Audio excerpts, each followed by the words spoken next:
What's up, Windsor? I'm Fiona McDonald of Angie Goulet and Associates, and I want to say thank you so much for tuning in. I am with Arthur and Andalieb of Petit Homes, and I am so excited to inform you of everything ADUs and everything that they're up to. So I'm actually not going to fill you in on all the information. We're going to pick their brains, and they're going to fill us all in.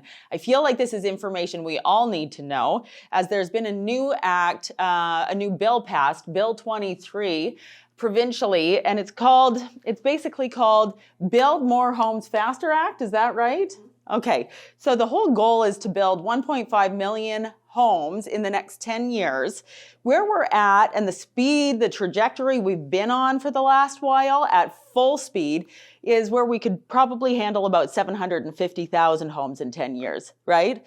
And so these guys are part of the solution. I believe that this is going to solve a lot of different problems. We've got a housing shortage, right? So they accommodate that. That's going to be a big solution to that problem.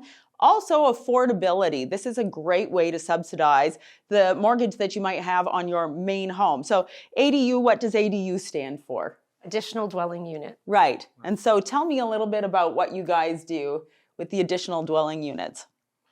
So basically, we work with our clients from the initial consultation stage to design a bespoke petite home for them, to getting the permits, all the way to construction process and handing off the keys to them. So going through all the hard stuff that nobody wants to deal with. And to your point, Fiona, I think it's also the speed of it, right? Because an average home takes, a year and a half potentially to build. We can do these much faster. So I think that's a great benefit as well. So exciting, right? Yeah. Okay. And so we're talking tiny homes. We're not talking doll homes. We're talking about something that people can live in comfortably. And so what's the kind of pro to going with you guys rather than, what's the difference? Tell me about these homes, really, inform us. Well, we like to think it's because we take the specific needs of each client into account, and we can accommodate anything that they need to make their home more comfortable for them specifically. Right. We want to make it a home and not the shed in the backyard or just the afterthought. Right. It's as much a home as anyone else's. Right. Quality over quantity and efficiency. A lot of our homes are wasted space, and we're just cutting that out. Completely agree. Yeah. And so you guys were telling me about one of the clients you're working with right now. So you are able to customize. These are not prefab homes. These are custom made for individuals and their needs, right? And every square inch is being used. I have so much wasted space in hallways and different rooms that just aren't used, but they're kind of they come with the house, right? Mm-hmm. And so I would love to see how you utilize each square inch. But what are you doing to customize your current client's home? Well, she has some health needs, and she's anticipating we're prepared if she needs to be in a wheelchair in the future. Okay.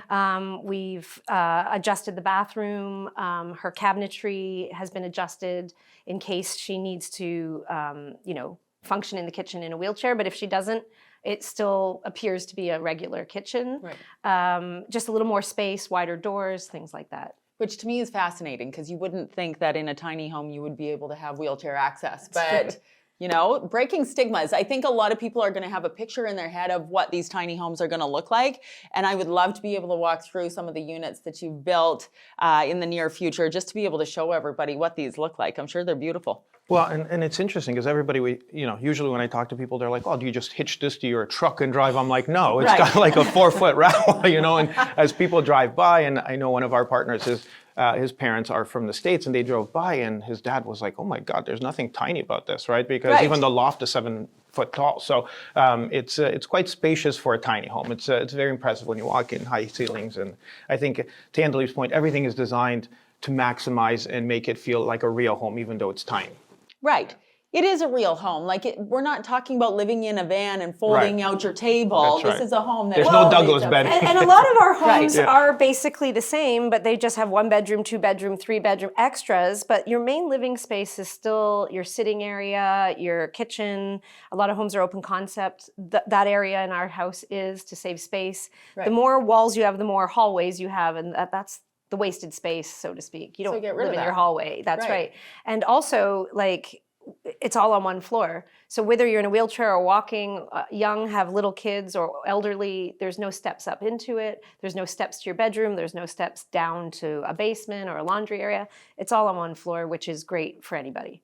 I think it's great. So what I'm seeing, a lot of clientele are looking for ranches, main floor living, right? And we don't have a lot of ranches around here anymore. We have lots of raised ranches. Raised ranches are not ranches. Got stairs everywhere. Stairs, yeah. Never in my life did I see raised ranches before I moved to Windsor, and Windsor loves their raised ranches. Did. But now all of a sudden everybody wants main floor living. They want to get rid of the stairs. We have an aging population. We've got all those baby boomers looking to transition into something a little more accessible and easy to live in, right? So I think, to your point, great way to accommodate like an in-law suite with a little bit more privacy, right? Exactly. So we were kind of talking before we started filming about multi-generational living, right? I do think that we're heading back to that, and it's kind of exciting. I think there's so much to be gained by bringing the family back together, but it's just kind of a new twist on it, right? Yeah. So is that what you're seeing? Is people calling for family, or are you looking for people to make it more of a rental unit, or a little bit of both? So when we first started, we really thought it was going to be the rental market because just additional ROI, right? Somebody who's already got a rental property, they're going to build one, and you can charge anywhere from $1,500 to $2,200 for one of these in terms of rental, because you can rent to at least 2 people, 3 people. But what we've seen in terms of our clients, it's a lot of older people who basically want to have still the network of their family close by, but the independence of having their own home. So instead of going to a home, you can build your petite home. You still have your family right, close by, 20 feet away.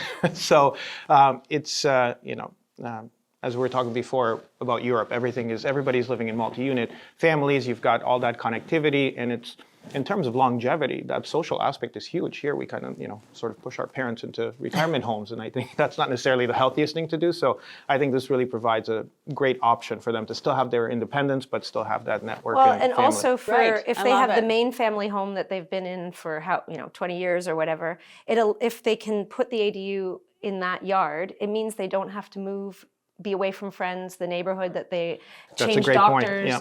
They can stay where they have always stayed, and it doesn't have to be an in-law suite, as you called it. Sometimes the parents stay in the main home, but maybe you have 20-somethings, yes.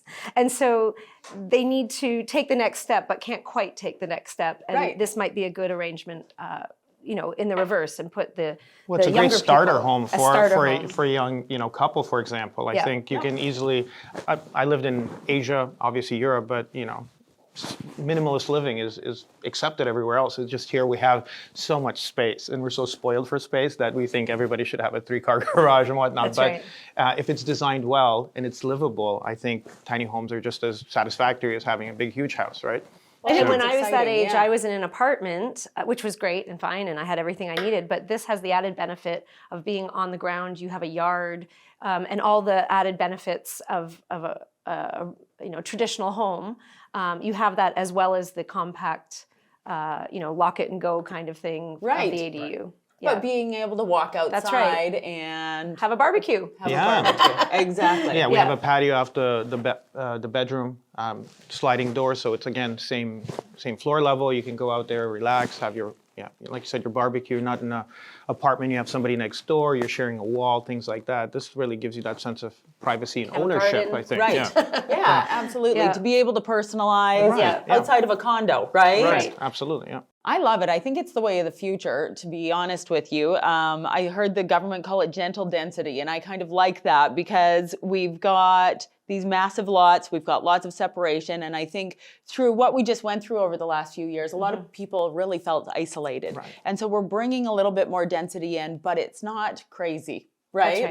It's an extra unit here and there. And I think bringing families closer together and building a little bit more community is not a bad thing. I think it's a positive thing. And I love the aesthetics of it, right?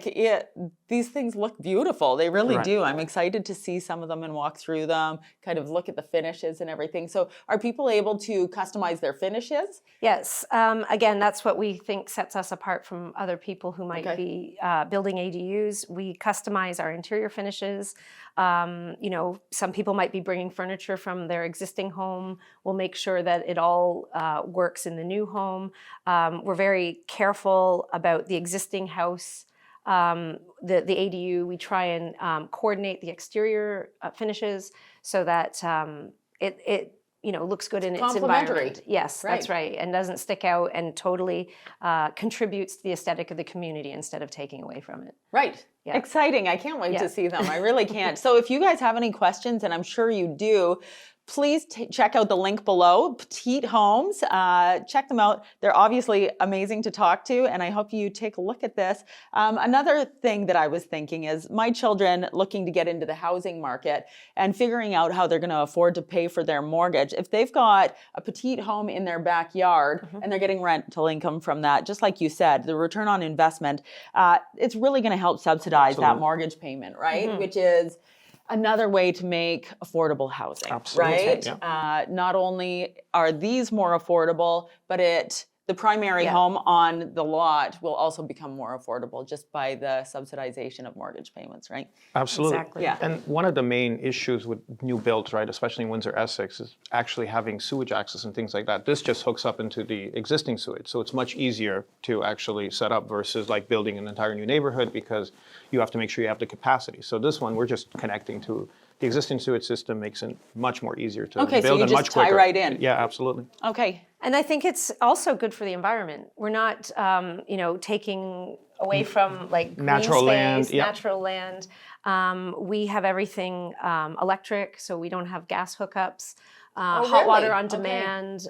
So we really want it not only to be good financially and for the community, but also for the environment. So the footprint is minimized by doing this. And I do think that this is going to contain the sprawl. That's right, exactly. Like we have so much green space that we want to protect. That's right. And I know our provincial government has talked about protecting some of that green space. And so hopefully this contributes to being able to hold on to some of that beautiful green space we love in Canada and want to protect, right? Absolutely. Awesome. Thank you so much for all of the information. I'm sure there's a million other questions that I could ask that you guys can ask. So please feel free to reach out. Feel free to ask. Yeah, we're here. They're excited about it. We're excited about it. And I hope you take it into consideration if you're thinking about moving forward with investment properties or have aging or 20-year-olds, family members, right? So on to everything else. I hope you guys are interested in chatting about what's going on in the community. That's what we do. We talk about different events coming up and so on and so forth. I'm going to touch quickly on a market update. So January 2023, we saw some improvements in the market. We had one of the lower and average sales prices for December 2022, and that has gone up 19% over the last month. So yay, we're excited to see that. Go Windsor, Essex County, our values are there and we're doing pretty well. So we're in the 500s. I think we're at, let me just take a peek because I'm bad. 516 is the average sales price right now. We're also seeing some new listings coming on the market. So our listings have gone up. We're still very low inventory. And so you guys are part of that solution as well. We have very low inventory. We've got people looking to buy. So if you're thinking of listing, now's a great time before everybody lists in the spring. But still, there's a housing shortage and you guys are contributing. So thank you and list your home. Where is my partner, Krista? She's not here right now, so we're going to talk about where she's at. She's actually sitting in the sun on the beach. She hit up the YQG airport, and so we were kind of thinking, I don't think everybody knows that there's direct flights to Cuba from the YQG airport. Have you guys flown out? No, but our friends from Amore Cafe just came from there and they flew straight from Windsor, so they had a great time. It's so easy. Yeah. It's the tiniest little airport. So you go in, there's no lineups, there's no anything crazy. It's like quick in and out. I do know that you have to be there an hour early. I tried to not be there an hour early because it's so small. I thought I could do it in 10 minutes. Don't do that. You'll miss your flight. Okay? There is still that time constraint, but direct flights, I think, to Montreal, to Tucson, Arizona, Toronto with Porter, Cuba, and I'm sure there's other destinations, but it makes it so easy. I think right? Halifax. 'Cause my Halifax, restaurant you're used to- right. Yeah. The direct makes it. The direct makes fantastic. it, and Yeah. to not have to drive a couple of hours or And like it's a very relaxed airport, really, like compared to some of the other ones. exactly. Yes. Yeah. And Detroit is super accessible, but to be able to do it at Right. home and cheaper parking and all of that kind of stuff, it's great. So if you haven't done it, check it out. It's a great way to do it. Krista is going to give us a little clip of her experience. Come on, let's go.